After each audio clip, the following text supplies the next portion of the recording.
Well, almost 2 years after a lawsuit was filed, a California court has sided with immigrant detainees who are fighting for better conditions at 2 immigration and customs enforcement detention centers, including the one here in Bakersfield. 23 ABC's Taylor Levesque has details on the lawsuit and the settlement.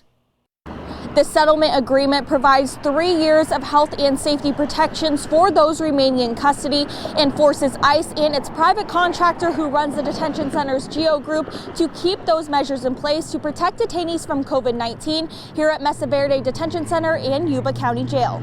These include measures designed to ensure access to vaccination and boosters, certain intake protocols for when people are being added to the facility, social distancing measures, and sanitation and hygiene measures. These safety measures are in place after immigrants detained here at the Mesa Verde Detention Center in Bakersfield and the Yuba County Jail filed a lawsuit in 2020 against ICE, alleging the conditions of these facilities violated their constitutional rights by exposing them to COVID-19. The situation at Mesa Verde was exceptionally dangerous. People were packed in to completely full dorms, and if COVID had gotten into those dorms, it would have run wild.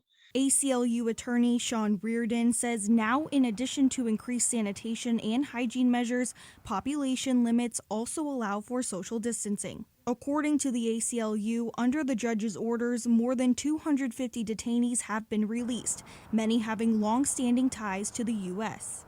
Many people had been here for decades, since they were small children. And so they went back to their family and their homes that they had lived in often for years before being arrested by ICE in the first place.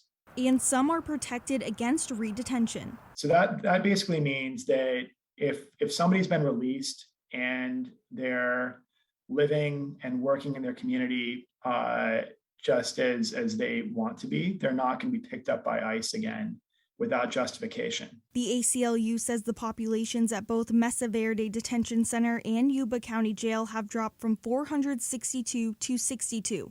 Under the settlement, monitoring systems will also be put in place to ensure facilities are following all health and safety protections under the lawsuit. If the measures are not being followed, then there's a way for us to try to seek enforcement of the settlement agreement, including ultimately by going back to the federal court if necessary and asking the federal court to ensure that it's being implemented properly.